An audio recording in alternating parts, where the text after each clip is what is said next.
क्योंकि हम अबू तालिब को समझा कर थक चुके हैं। मुझे लगता है अब हमें मोहम्मद से सीधे बात कर लेनी चाहिए। क्या हमें मोहम्मद से मिलना चाहिए या नहीं? क्या हमें उससे खुले में बहस करनी चाहिए या नहीं? मोहम्मद से हम अपनी बुराई सुनेंगे? उसने हमारे खिलाफ कोई हथियार तो उठाए नहीं है, बस वो लोगों से बात करके अपने दीन को फैला रहा है। जब लोगों को पता चलेगा कि आपने मोहम्मद को बहस के लिए बुलाया है और अपनी दलीलों से मोहम्मद को हरा दिया है, तो वो उसका साथ वैसे ही छोड़ देंगे। क्या होगा अगर इसका उल्टा हुआ तो फिर इसकी जिम्मेदारी आप ही की होगी। तो कौन ये काम करेगा? काबे को बनाने वाले की कसम, मैं ये काम कैसे कर सकता हूं जब तक मेरे बड़े यहां मौजूद हैं? जो भी तुमने आज यहाँ बोला है उमर, उससे एक बात तो पता चलती है कि इंसान अपनी उम्र और अपनी दौलत की वजह से काबिल नहीं बनता, बल्कि इंसान काबिल बनता है अपनी मेहनत और अपनी लगन से। जानते हो कुरैशियों ने तुम्हें अपना सफीर और अपना नुमाइंदा क्यों बनाया है? क्योंकि हमने तुम्हारे अंदर वो सारी काबिलियत, वो सारी खूबियां देखी हैं। मुझे मजबूर न करें अलवलीद, मैं ये काम नहीं कर सकता जब तक आप हैं, सुहेल इब्ने अम्र हैं, खतीब कुरैश और अबू अब्द शम्स हैं, मेरी कौम के बड़े बुजुर्ग। तब फिर अबू अब्द शम्स ही ठीक है। इन्होंने सब कुछ तुम्हारे अब्बा के सिर पर डाल दिया है। मुझे नहीं पता ये सही है या गलत है। सुनो सुनो कुरैश के लोगों, सुनो सुनो मक्का के सरदारों, सुनो।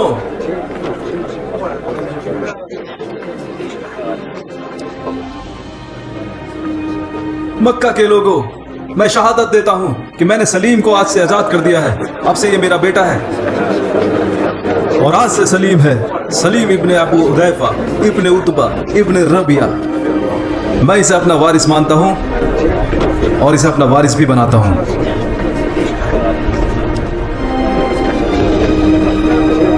मुझे बड़ी खुशी है।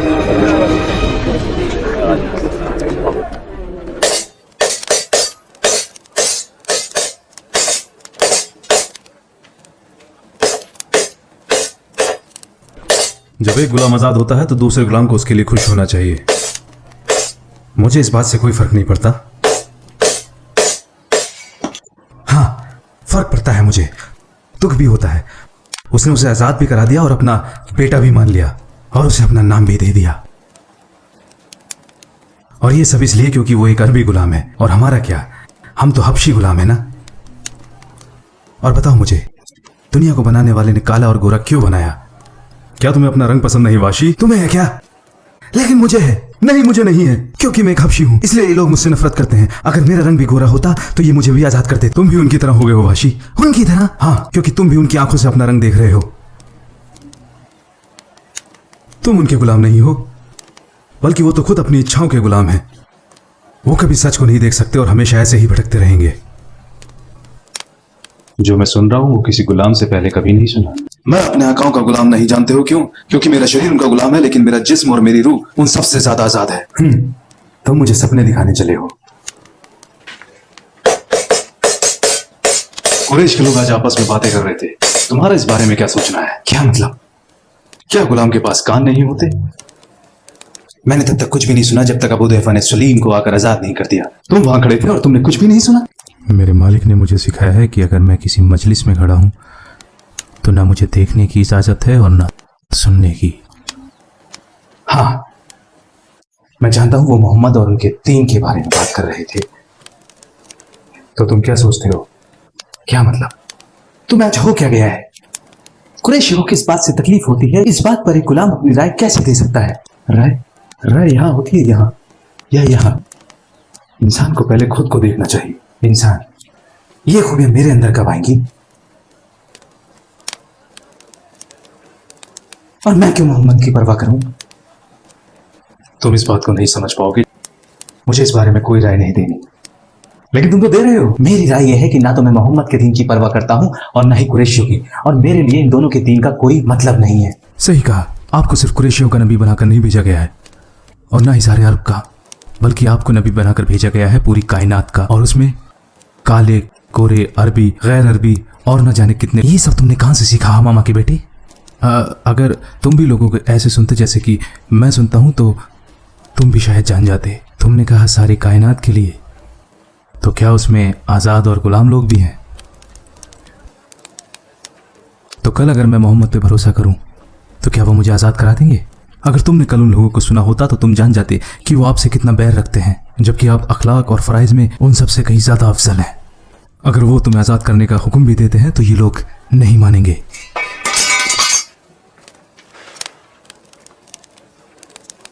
देखो वाशी, सच वो होता है जिसकी कोई शर्त नहीं होती, और ना ही उसे कोई कीमत देकर खरीदा जा सकता है, और ना ही उसे छुपाया जा सकता है।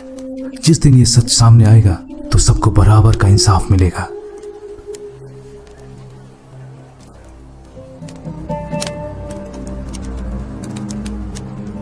क्या तुमने लोगों को वाकई ये बात कहते सुना?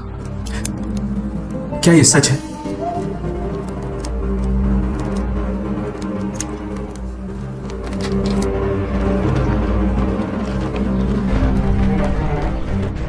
सुनो इब्न अबी क़ुहाफ़ा,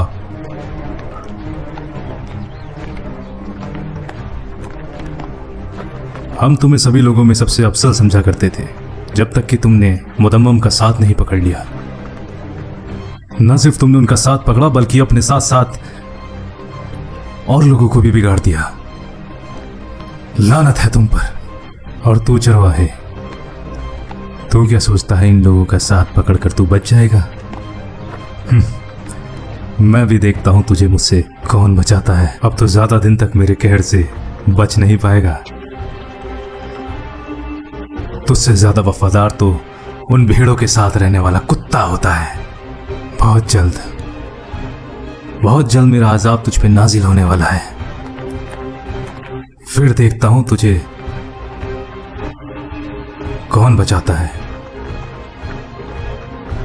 कोई भी कबीला तुझे मुझसे बचाने मेरे सामने नहीं आएगा। सलामुन सलामुन। मैं आप जैसे जाहिल लोगों से कोई लेना देना नहीं है। सुनो, तुम्हारा ये हाल करूंगा। अल्लाह के रसूल ने सही कहा था, ये वाकई में अबू जहल है। आपने देखा नहीं वो कैसे अल्लाह के रसूल को गालियां दे रहा था। वो आपको मुदम्मम बुला रहा था, जबकि आप, वल्लाही मैं उसकी गाली का जवाब देकर रहूंगा।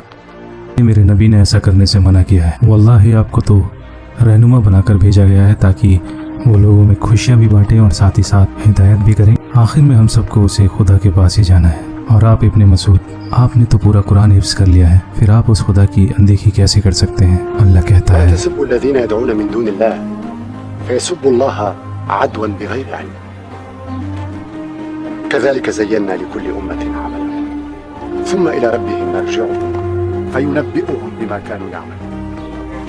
अल्लाह और उनके नबी ने सच ही कहा है। ऐसा लग रहा है कि इस सूरत में पहली बार ही सुन रहा हूँ।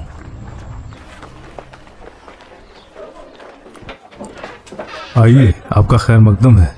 बताओ तुम क्यों मेरा खैर मकदम करोगे उमर? क्या मैंने तुमसे मना नहीं किया था? क्या मना किया था?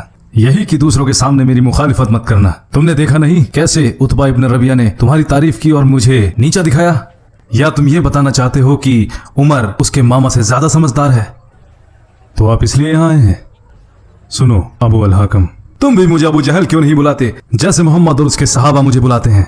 तो क्या मजलिस मशवरे के लिए नहीं बुलाई जाती? मशवरे का यही मतलब होता है कि लोग मजलिस में अपनी अपनी बातों को रख सकें और उनमें से जो बात सही हो उसी को सब माने, वरना लोग अपनी बातों पर अड़े रहेंगे और एक राय कायम ना हो सकेगी। फिर तो जो ताकतवर होगा लोग उसी को सुनेंगे। ये बिल्कुल सही कहा, ताकतवर की ही सुननी चाहिए। फिर तो लोग तलवार की ही भाषा समझेंगे और हर हारने वाला जीतने वाले की खुशामद करेगा। ना अबुल हाकम, मैं आपको खुश करने के लिए अपनी राय नहीं बदलूंगा। मैं मोहम्मद और उनके दीन की मुखालिफत करता हूं, लेकिन उसका यह मतलब नहीं। ये तुम लोग आपस में झगड़ा क्यों कर रहे हो? यहां कैसा शोर हो रहा है? अपने इस लड़के से पूछो। क्या आपने इसे कभी सिखाया नहीं कि बड़ों से कैसे बात करनी चाहिए, खासकर जो लोग इसके रिश्तेदार लगते हैं? आइए आइए, आप भी आइए, आइए आइए आइए। साला तो तुम्हारे अब्बू और भाई अबू जंदल आए हैं और साथ में मेरे अब्बा और मेरे भाई भी हैं। जरा बाहर तो आओ। तुमने सलीम की बात को आम करने से पहले मुझसे बात क्यों नहीं की? और तुम्हारे ससुर अबू यजीद भी तो थे, तुम्हें कम से कम इनसे तो मशवरा लेना चाहिए था। जब मैं और सलीम उस दिन एक साथ खाना खा रहे थे वो आपको बिल्कुल पसंद नहीं आया। तुम्हें क्या फर्क पड़ता है कि मुझे क्या नापसंद है? मेरी दिली तमन्ना है कि मैं जिन्हें पसंद करता हूँ आप भी उन्हें पसंद करें। अगर मैं ना करूँ तो आपको खुश करने के लिए जो मुझसे बन पड़ेगा वो मैं करूंगा। लेकिन जिस बात की तस्दीक मेरा दिल कर देता है मैं उसे करने से कभी पीछे नहीं हटता।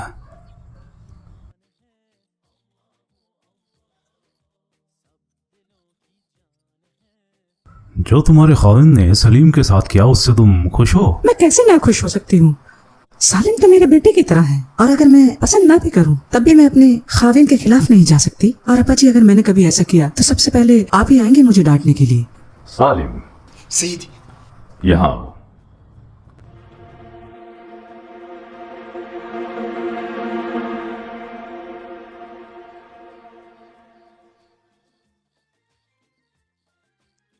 बैठ जाओ।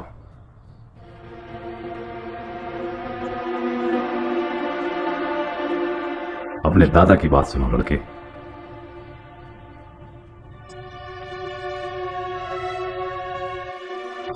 देखो, जो अबू हुदैफा ने किया उससे मैं बिल्कुल खुश नहीं हूं, लेकिन अब ये ऐसा कर चुका है और इसके लिए इसने लोगों को भी गवाह बना दिया है। तो अब से तुम हमारे परिवार का एक हिस्सा हो। अब से तुम्हारी खुशी हमारी खुशी होगी और तुम्हारा गम हमारा गम होगा। हम अपने लोगों के रीति रिवाज से जुड़े हुए हैं, इसलिए अपने अब्बा अबू हुदैफा के साथ ही रहना और इनको इतना ही प्यार देना जितना ये तुम्हें करते हैं। वल्लाही मैं सारी जिंदगी इनका साथ नहीं छोड़ूंगा, उसके लिए मुझे अपनी जान भी देनी पड़े तो कोई परवाह नहीं। वल्लाही मैं जानता हूँ अब्बा जी कि आप सभी लोगों में सबसे ज्यादा ज़हीन और इज्जत वाले हैं। तुम मेरे बेटे हो, इसलिए मुझे खुश करने की जरूरत नहीं है। मैं बस इतना चाहता हूँ कि जितना प्यार मैं तुमसे करता हूँ तुम भी उस बात की इज्जत रखो और मेरे जाने के बाद इस कबीले की बागडोर अपने हाथ में ले लो, ताकि मैंने आपको पहले ही बोला है अब्बा जी, मैं इस लायक नहीं। मेरा भाई अबू अल वलीद है ना, इज्जत का सही मुस्तहिक है। मेरे लिए थोड़ा पानी लाओगे सलीम?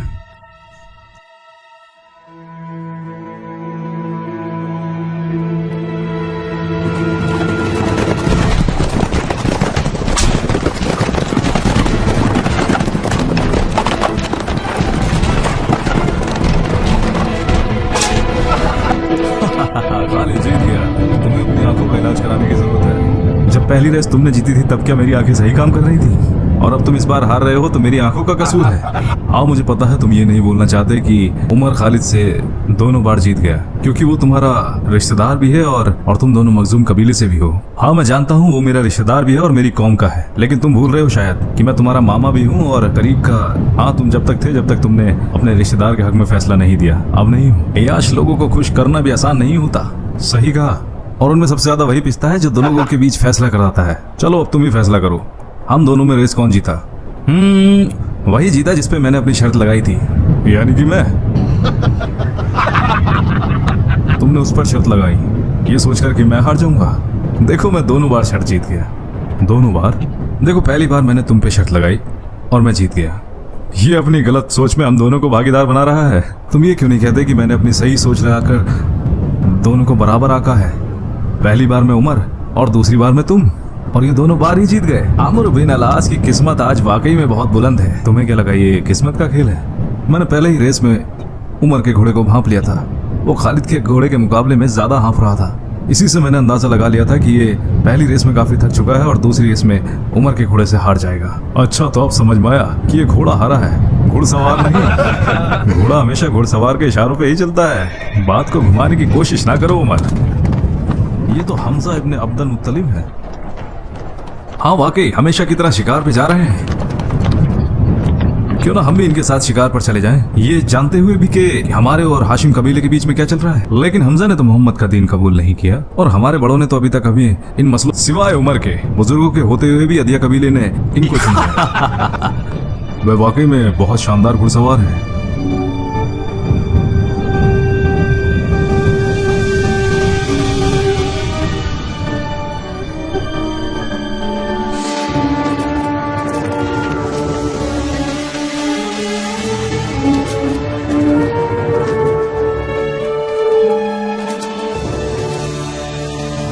बहुत चच रहा है। कुरैश का कोई भी नौजवान मुकाबले पे नहीं है।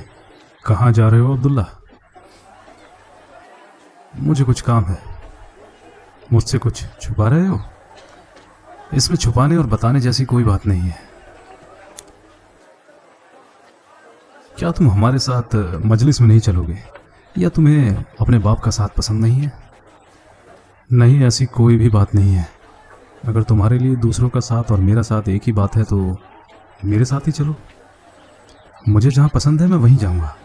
तो तुम्हें मेरा साथ पसंद नहीं?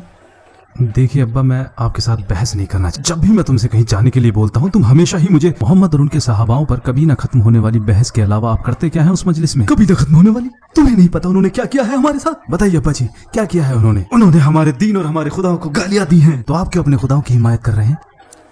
वो तो अपनी हिमायत आपसे ज्यादा खुद कर सकते हैं। जब भी कोई गंभीर मसला होता है क्या आप उनके पास नहीं जाते मदद मांगने के लिए?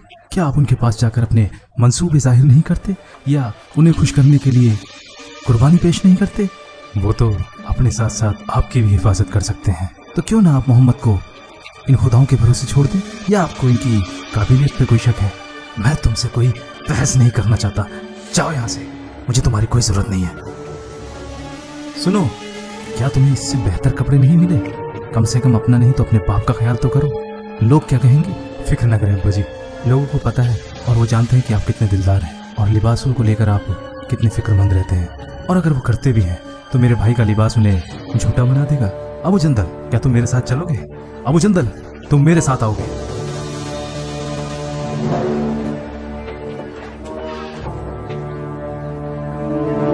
पता नहीं इस लड़के को हुआ क्या है। सारा कबीला आमिर इब्ने लुए की इज्जत करता है सिवाय इस लड़के के। लगता ही नहीं जैसे कि तुम दोनों एक ही बाप की औलाद हो। तुम दोनों में इतना इख्तिलाफ कैसे है? आप किस इख्तिलाफ की बात कर रहे हैं अब्बा जी? वो कितना कठोर है और तुम कितने नरम मिजाज हो। मैंने कभी नहीं सोचा था कि कठोर होना या नरम होना दो अलग अलग बातें हैं। मेरे हिसाब से तो इंसान बुज़दिल होने से अच्छा हिम्मत वाला हो और बेअदब होने से अच्छा है कि वो बाअदब हो। ओहो, मुझे आज ये पता नहीं कि तुम दोनों भाइयों को आखिर हुआ क्या है। हमने तो ये सब आपसे सीखा है अब्बा, यानी सुहेल इब्ने अम्र तीब कुरैश। लेकिन आज आपने अपनी काबिलियत के हिसाब से अब्दुल्ला की बातों का जवाब नहीं दिया। यही कि किसको किसकी हिफाजत करनी चाहिए, अपनी या अपने खुदाओं की। हम उन्हें मानते हैं, बदले में वो हमारी हिफाजत करते हैं। हो सकता है। ऐ कुरैश के लोगों, हज का वक्त करीब आ रहा है। लोग सारी दुनिया से हमारे यहाँ इकट्ठा होंगे और उन सब ने मोहम्मद के बारे में जरूर सुना होगा। ऐसे में हमें एक दूसरे पे भरोसा रखते हुए आपस में उनके लिए एक राय बनानी होगी। वो हमारी बातों पे यकीन रखें। अबू अब्दुशम्स, आपने तो उन्हें सुना भी है और आपने उनसे बहस भी की है, तो आप ही हमें बताएं कि हमें क्या करना चाहिए। ना ना ना, पहले मैं तुम लोगों की राय जानना चाहता हूँ। वो एक नजूमी है। मैंने बहुत से नजूमी देखे हैं, वल्लाही वो नजूमी नहीं हो सकता। जो वो कहता है वो शायरी नहीं है। मेरे हिसाब से वो कोई दीवाना है। वल्लाही ऐसा बिल्कुल नहीं है। हमने लोगों की दीवानगी देखी है, लेकिन मुझे उनमें ऐसा कुछ नजर नहीं आता। तो फिर तो वो कोई शायर है।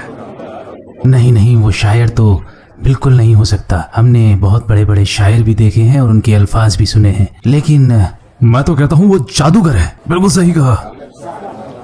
ना ना, वो जादूगर भी नहीं हो सकते। मैंने बड़े बड़े जादूगर देखे हैं, उनकी जादूगरी भी। तो अब आप ही बताएं, हम उन्हें क्या कहें अबू अब्दे शम्स? वल्लाही मोहम्मद जो कहते हैं वो बड़ा ही खूबसूरत है। ये बिल्कुल ऐसा है जैसे बंजर जमीन पर फूल खिल उठे। मेरे हिसाब से आप लोगों ने उनके बारे में जो भी राय बनाई है वो बिल्कुल झूठ है। तो हम सारे अरबों से क्या कहें कि मोहम्मद जो कहता है वो बहुत खूबसूरत है और साथ में ये भी कि आप उसका साथ ना दें। आपको क्या हो गया है अबू अब्दे शम्स?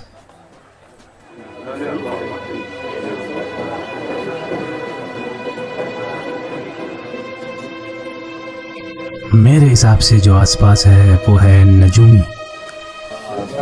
नजूमी जो अपने जादुई अल्फाजों से बाप का बेटे से, खाविंद का बीवी से और भाई का भाई से झगड़ा करा देता है।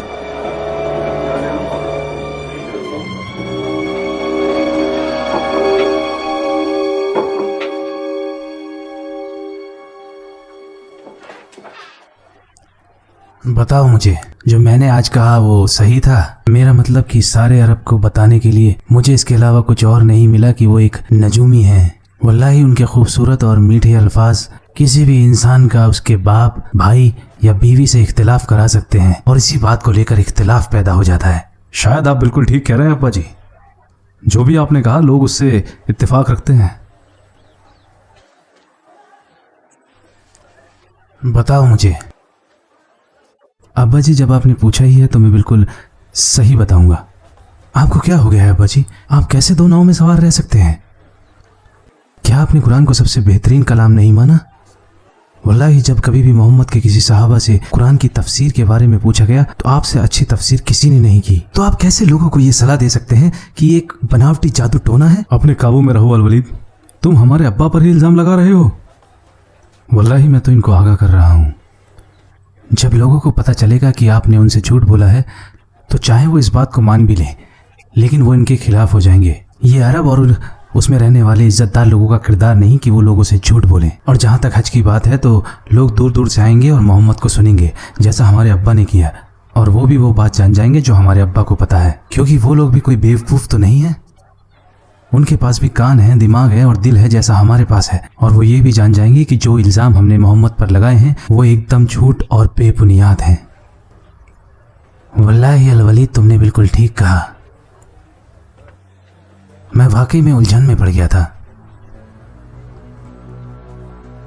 तो अब आप ही मुझे सलाह दो कि हम लोगों को क्या बताएंगे, हम किस तरीके से उन पे इल्जाम लगाएं।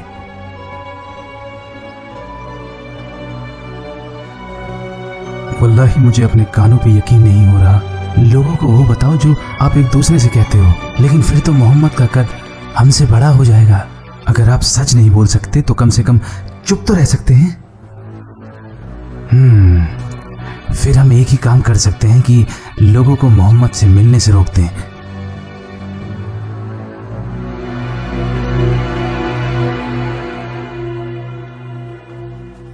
इसे क्या हो गया है?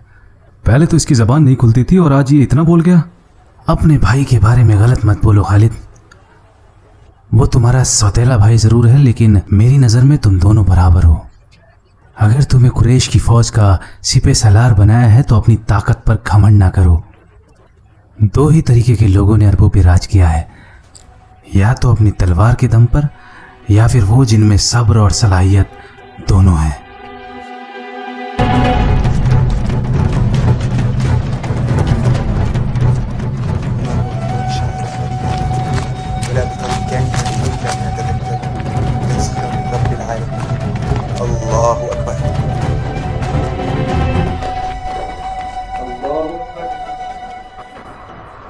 ये सब क्या हो रहा है?